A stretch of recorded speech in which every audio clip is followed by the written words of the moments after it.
Ah, yes, Italy, the home of fine food, fine wine, fashion and culture. It's a place many of us visit or would like to visit, but when it comes to football, Italy fills me with dread and despair. England's record against the Italians is dreadful.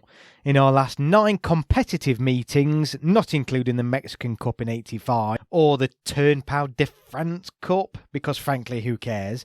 But in the last 9 competitive meetings that you care about, stretching back 43 years, England have failed to win any of their games against Italy, with Italy winning 5 of those matches. And on the way, they have knocked us out of a World Cup group stage in 2014, beating us to a 3rd place at Italia 90, and knocking us out of 2 European Championships. Once in the quarter-final in 2012, and of course the Euro 2020 final, both times on penalties. Across 30 matches in all competitions, England have only beaten Italy 8 times, and we haven't beaten them in a competitive game since 1977, 46 years ago. So ahead of England's game against Italy in the upcoming Euro 2024 qualifying matches, I thought I would ask a very simple question. Why can't we beat the Italians?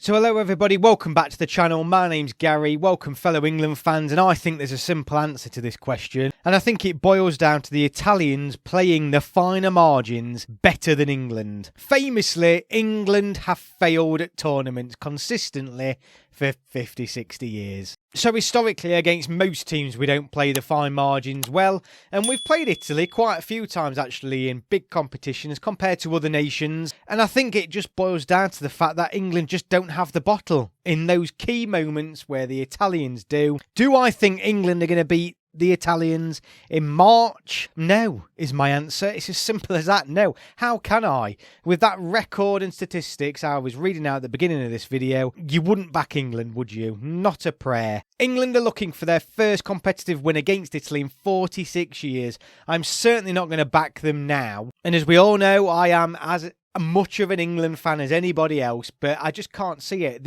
They are our bogey team. England statistically have a positive record against so many good teams in the world. Spain, Germany, Argentina, for example. But the Italians, head to head, have had the better of us for a long, long time. And I do feel like it is just playing those fine margins. Most games with the Italians are tight affairs. Historically, there's not been many 3-4-0 games or more than 1 or 2 goals scored per match against the Italians. And famously, they're really good defensively. We all know Italians are famous for their defence first. And on those tight games, on those tight margins, England never do it, do they? And I think that's why the Italians have the upper hand against us. And I can't see it changing. England just aren't ruthless enough. I hope I'm wrong. I hope England in March kick off their Euro 2024 qualification campaign with a victory in Italy. I just can't see it. And why would I, with the record that I've suggested? But records are there to be broken, so who knows? But I just can't see it. I know Italy failed to qualify for the World Cup, so you would put England, statistically at the minute, as the favourites, but historically, definitely not. But it'd be interesting to see if we can break this curse that the Italians have over us. My optimism, though, isn't high, and I hate to say that. I also think Italy play probably with their heart on their sleeve a little bit more than the English do.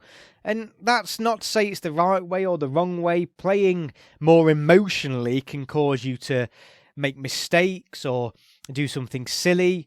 But I think in the past that is what has led the Italians to really have the upper hand against us.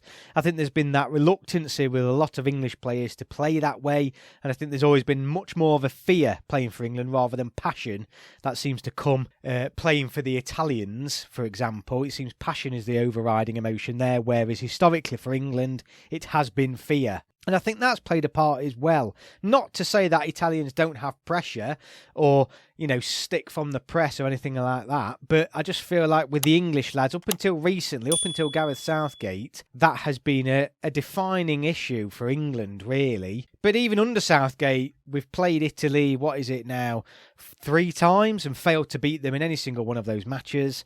So I think it's time for a change. Whether we'll do it or not, I do not know. We have beat them in friendlies over the past 40 odd years, but who cares? Who genuinely cares? When it's really mattered, the Italians are the ones that have come out on top, and I think it's down to those two things: playing the fine margins better and playing with that little bit of passion, that little bit of energy to get you over the line. So who knows? Let's go England. Let's break this record. It's a shocking record, and we haven't got many shocking records against other nations, so this is the one that needs to come crumbling down this year, because we're going to be playing them twice. So hopefully, I hope it's going to be 2 victories for England this year. Start to turn the tide a little bit in this fixture. So let me know your thoughts below. Why are the Italians so good against England? Or why do we struggle to beat them so much? Let me know your thoughts below. Thank you very much for watching. If you've enjoyed this video, please like and subscribe below, and I will see you on the next video.